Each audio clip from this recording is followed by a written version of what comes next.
Wow, there is some incredible stuff happening right now. And what we've seen this week, in the last 2 days, 2 or 3 days, CBN, Christian Broadcasting Network, has come out with a video saying that one of their own, their employees, has received word in Ukraine that God is helping them win the war. And how is that happening? Through supernatural causes. Isn't that interesting? Supernaturally, they're winning the war. Now, this could absolutely be true. God could be helping the Ukraine. I mean, absolutely. We've seen it before. I mean, God helps many people win the war. Have you Hacksaw Ridge? If you, don't go see the movie. It's a pretty terrible, gory movie, but it's based on a true story about God helping soldiers. God helping a specific soldier win a war even without weapons. Amazing story. Can God help the Ukraine? Absolutely, he can. But let's look at this through another picture too.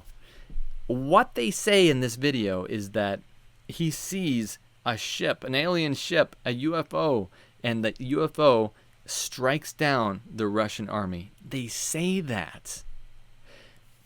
Could it be that God uses these things, and what they're calling a UFO ship could be a glowing orb, it could be a good angel, it could be. But it very well could not be too. And that's the danger in this whole thing. But before I talk about that, let's roll the clip. A pillar of fire at night and confused Russian troops. It has some asking, are Ukrainians receiving heavenly help? On this week's episode of The Global Lane, CBN's Ukraine director explains although his fellow countrymen are showing incredible strength and resilience in the war with Russia, they're also seeing some divine intervention. How have you seen God intervene on behalf of the Ukrainian people? What do you know? What can you share? Well, I can share that one brother shared an audio from a brother from the church. So he says that his son, he's a part of the military, and he was saying that they were like in the dark night. They were holding their positions, and they've discovered that a lot of Russian Federation tanks and machines coming at them, and they might struggle defending themselves. And he picks up his phone and he calls his father. He says, "Dad, you have to pray right now. We're in a situation." So his father, he rings to other members of the church. They start praying. And then later, son gives a phone call and he says, there's some miracle happen. It looked like some spaceship, like there was like an attack from the spaceship. There was some kind of a lightnings was starting shooting from the sky, and like sparks were like spreading everywhere. And then on the morning they've discovered that the whole machinery was destroyed. So they, like, all of those soldiers, they thought maybe it was done by some kind of a weapon that we didn't know about, or it was just God's intervention. Wow. So it was God's intervention. That's isn't it interesting how immediately the Christian News Network grabs on and says it was God. It was God. Wow, it was God's intervention. Now, someone might be thinking, well, look, he prayed for it and it happened. If someone prays for it, God will provide. Not always. If you look in the book of Job, Job prayed. The whole book of Job is Job talking to God. And God doesn't give any excuses. He allowed this progression of events to happen to Job. And ultimately, Job comes out good in the end. But the issue was that this is a bigger controversy between God and Satan. And he has to allow these things to happen to show that he's the righteous one. Now, what's even more fascinating about this is that this could be the beginning of what we know is going to happen. Watch what Marjorie Monroe says in this clip. And the priest told us, we talked quite a while, and then he said, could I have a little bit more? Your time I want to do something very fascinating. He says the grain plain, the master's grain plain, for harvesting the nations, for harvesting the multitudes of the earth into his cause, just before the close of the great controversy between the forces of good and evil. So we continued, after we expressed ourselves that we're deeply interested to know more about the activities of spirits. And he said it's going to be done in a unique manner. This grand plan is going to take people are going to eat the stuff. Because it says spirits, demon spirits, will declare themselves to be inhabitants of far distant planets in the galaxies that are coming to warn the inhabitants of planet Earth of the impending destruction of the planet unless something seriously proper is done to avoid it.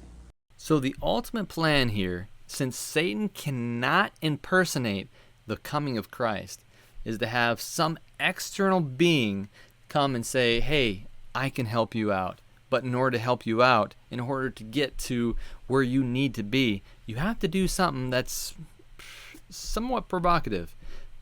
What can that be? I don't know, but in order for this thing to come back, two things from my perspective, this is my opinion, have to happen. Number one, we have to identify it. If it came back and said, hey, I found you, that would cause a lot of chaos.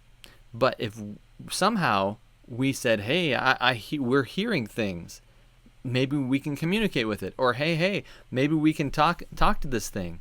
These things have been around for a while, and slowly they start integrating themselves back into life. And the government reveals that, we've been talking to these things a long time.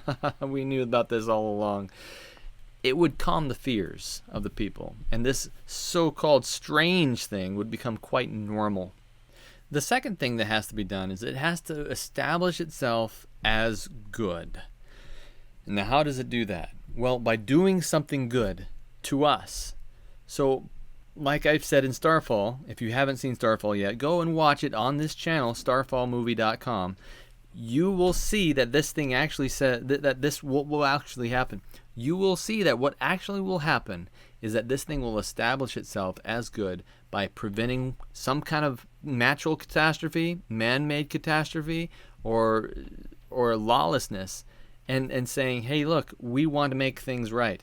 What's interesting is that in the UFO forums, in the secular side of things, they say that this thing is the most interested in nuclear information, nuclear rockets, nuclear ships, nuclear submarines, nuclear power plants, nuclear bombs. They say, well, this is evidence that this thing is trying to protect us because it has been documented, this is declassified information, that this thing has gone and deactivated nuclear missiles randomly in the U.S. That's right, it has deactivated nuclear missiles and tested it, and it really set everyone on alert. But what they don't tell you is that in other countries like Russia and other nuclear powers, it has enabled these nuclear warheads, and they just go berserk. What it's doing is not establishing that it doesn't want these warheads, it's establishing that it has control over them. Satan doesn't know everything, so he plans and plans and plans again and runs these tests, runs all kinds of tests on psychology and on theory and literal stuff so that it can calculate the outcome of what is going to happen. Yes, it, not him, not her, it can calculate the outcome, the final outcome, according to its plan.